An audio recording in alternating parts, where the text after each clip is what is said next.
দেখো আজ বানাবো সজনে ডাঁটা আলু দিয়ে রুই মাছের ঝোল। তো দেখো এইভাবে আমি আলুগুলোকে কেটে নিয়েছি, আর এখানে সজনে ডাঁটাগুলোকে কেটে নিয়েছি, আর একটা টমেটোকে এইভাবে আমি কুচিয়ে নিয়েছি। আর দেখো মাছগুলোকে আমি নুন হলুদ মাখিয়ে রেখেছি। তো চলো রেসিপিটি আমি শুরু করি। বসিয়ে দিয়েছি এখানে কড়াই। তো দিয়ে দিলাম সর্ষের তেল কড়াইতে। ফার্স্টে আমি মাছগুলোকে কিন্তু লাল করে ভেজে নেব। তো চলো পরপর আমি মাছগুলোকে দিয়ে দিচ্ছি তেলে। তেলটা খুব গরম হয়ে গেছে, আর গ্যাসের ফ্লেমটাকে কিন্তু এখন হাইতে রেখেছি। আর মাছগুলোকে কিন্তু আমি একটু কড়া করেই ভাজি। আমার আবার অল্প মাছ ভাজা নাকে গন্ধ লাগে, তার জন্যে বলো তো একটু খুব ভালো করেই ভেজে নিই। তো চলো মাছগুলোকে ভেজে নিই আর দেখতে থাকো আমার রেসিপি। তো দেখো মাছগুলো এক পিঠ করে ভালো করে ভাজা হয়ে গেছে, আবারও আমি উল্টে দিয়েছি। আর একটু ভাজা হলে সব মাছগুলোকে কিন্তু তুলে নেব। তো এই রেসিপিটি বলো তো আমি একদম পেঁয়াজ রসুন ছাড়াই করব।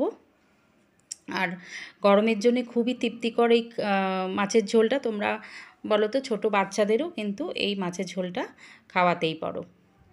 তো দেখো মাছগুলো আমার ভাজা হয়ে গেছে, এবার কিন্তু পরপর আমি মাছগুলোকে তুলে নিচ্ছি। তো ওই তেলের মধ্যেই দিয়ে দিলাম 1 চামচ কালো জিরে, দিয়ে এবার কিন্তু আলুগুলোকে দিয়ে দিচ্ছি। তো আলুগুলোকে আমি লাল লাল করে ভেজে নেব। তা এই মাছের ঝোলটা বলো তো তোমরা বয়স্ক মানুষ বা কোনো অসুখ বিসুখ করেছে বা কোনো অসুস্থ মানুষকেও কিন্তু এই মাছের ঝোলটা তোমরা খুবই দিতেই পারো। খুবই তৃপ্তিকর এবং সুস্বাদু হয়। তো দিয়ে দিলাম আলুর মধ্যে পরিমাণ মতন কিন্তু লবণ দিয়ে এবার আলুগুলোকে কিন্তু খুব ভালো করে আমি ভেজে নেব। একদমই সিম্পল রান্না, জানি তোমরা সবাই জানো রান্না, কিন্তু আমি যেভাবে করি আমি সেভাবেই তোমাদেরকে দেখাচ্ছি। তো আশা করি তোমাদেরও ভালো লাগবে। তো দেখো আলুগুলো বেশ হালকা করে ভাজা হয়ে গেছে, দিয়ে দিচ্ছি পরিমাণ মতন কিন্তু হলুদ গুঁড়ো। তো হলুদ গুঁড়ো দিয়ে আবারও কিন্তু ভালো করে ভেজে নেব। তো কার কার আমার এই রেসিপি ভালো লাগছে লাইক করো, কমেন্ট করো, কে কোথা থেকে দেখছো সেটাও কিন্তু আমাকে জানিও। দিয়ে দিলাম কিন্তু কেটে রাখা সজনে ডাঁটাগুলো। তো সজনে ডাঁটাগুলোকে দিয়ে আবারও কিন্তু খুব ভালো করে আলুর সাথে ভেজে নেব। তো দেখতে থাকো আমার রেসিপি। আর যদি আমার রেসিপি ভালো লাগে তাহলে কিন্তু আমার চ্যানেলটিকে সাবস্ক্রাইব করে বেল আইকনটি প্রেস করে আমার পাশে থেকো। এবার দেখো দিয়ে দিচ্ছি আমি কেটে রাখা টমেটোগুলোকে।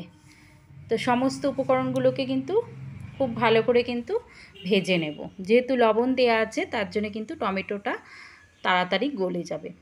তো সজনে ডাঁটা আলু সব একসাথেই কিন্তু ভেজে নিচ্ছি। এবার আমি দেখো টমেটোগুলো খুব সুন্দর কিন্তু গলতে শুরু করেছে, আর আলুগুলোও কিন্তু খুব ভালো করেই ভাজা হয়ে গেছে। তো দেখো এরপরে আমি দিয়ে দেবো গুঁড়ো জিরে। 1 চামচ গুঁড়ো জিরে দিয়ে দিলাম। এবার দিয়ে দিচ্ছি 1 চামচ লঙ্কা গুঁড়ো। তো দিয়ে আমি হলুদ তো আগেই দিয়েছি, অল্প সামান্য জল দিলাম যাতে মশলাটা পুড়ে না যায়।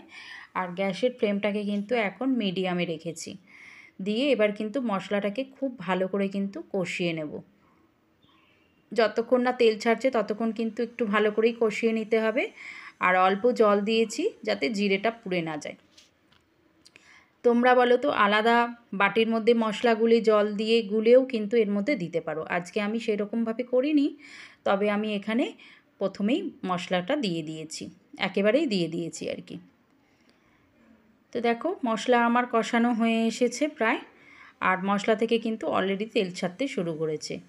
এবার আমি কিন্তু দিয়ে দেবো পরিমাণ মতন জল। যতটা আমি ঝোল রাখবো ঠিক ততটা পরিমাণেই কিন্তু জল এখানে আমি দিয়ে দেবো। আর আলু কিন্তু আমার প্রায় 80%-এর বেশি সেদ্ধ হয়ে গেছে। তো দেখো জল দিয়ে দিলাম পরিমাণ মতন। এবার কিন্তু আমি ঢাকনা চাপা দিয়ে বেশ 5 মিনিটের মতন আবার কিন্তু ফুটিয়ে নেব, যাতে সজনে ডাঁটাগুলো খুব ভালো করে সেদ্ধ হয়ে যায়। তো দেখো 5 মিনিট পরে দেখো কত সুন্দর হয়েছে, আর আলুগুলোও কিন্তু খুব ভালোভাবে সেদ্ধ হয়ে গেছে। আবারও বেশ কিছুক্ষণ একটু নাড়াচাড়া করে নিচ্ছি। খুব বেশি ঝোলও রাখিনি আবার খুব পাতলাও রাখিনি। এবার আমি দিয়ে দিচ্ছি ভেজে রাখা মাছগুলোকে। তো মাছগুলোকে খুব ভালো করে আমি অ্যাড করে দেবো, আর 2 মিনিট মতন কিন্তু মাছগুলো দিয়ে ফুটিয়ে নেব, যাতে মাছের ভেতরেও ঝোল মশলা তেল সবই ঢুকে যায় এবং মাছগুলোও সেদ্ধ হয়ে যায়। তো দেখো 2 মিনিট মতন আমি কিন্তু মাছের ঝোলটাকে ফুটিয়ে নিয়েছি। অলমোস্ট কিন্তু আমার মাছের ঝোল রেডি হয়ে গেছে।